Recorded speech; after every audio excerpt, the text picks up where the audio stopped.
Pada suatu hari di dalam majlis Rasulullah, seorang sahabat duduk dengan wajah penuh dengan kegelisahan.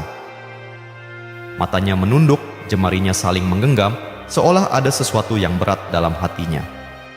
Ia menghela nafas, lalu dengan suara lirih ia berkata, "Wahai Rasulullah, aku ingin bertanya, tetapi aku takut. Mungkin pertanyaanku ini akan membuatku semakin malu di hadapan Allah."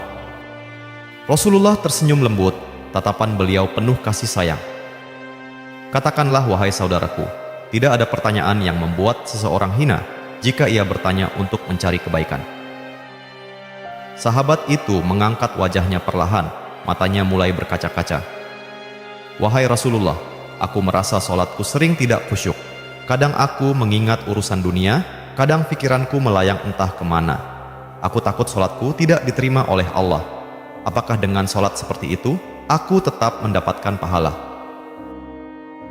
Seketika suasana menjadi hening. Para sahabat yang lain menunduk, merasakan kegundahan yang sama.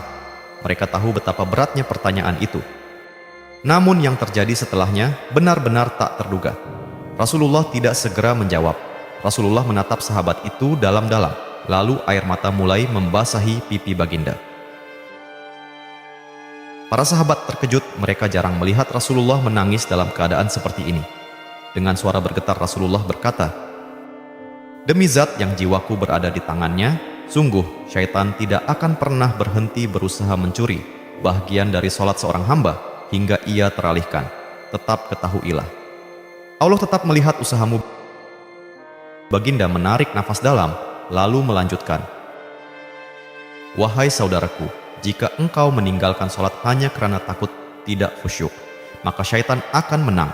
Tetapi jika engkau tetap berusaha sholat meski dengan kehadiran pikiran yang terganggu, ketahuilah, setiap kali engkau berusaha kembali kepada Allah dalam sholatmu, saat itulah Allah menyambutmu." Air mata sahabat itu jatuh, ia menangis, begitu pula para sahabat lainnya. Kemudian Rasulullah berkata, "Bayangkan seorang ibu yang melihat anaknya berjalan ke arahnya, tapi anak itu sering jatuh dan tersandung. Apakah sang ibu akan marah? Tidak. Ia akan berlari menghampirinya, mengangkatnya, mendekapnya erat. Begitulah Allah, Dia lebih penyayang dari seorang ibu kepada anaknya. Selama engkau terus kembali, Allah akan selalu menerimamu."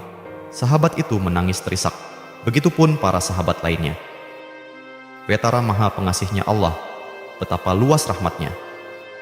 Dari hari itu sahabat tak lagi putus asa dalam sholatnya. Ia tetap berusaha, dan setiap kali pikirannya melayang, ia mengingat kata-kata Rasulullah. "Setiap kali engkau berusaha kembali, saat itulah Allah menyambutmu." Semoga kisah ini dapat bermanfaat dan bisa menambah keimanan kita. Allahu a'lam bishawab.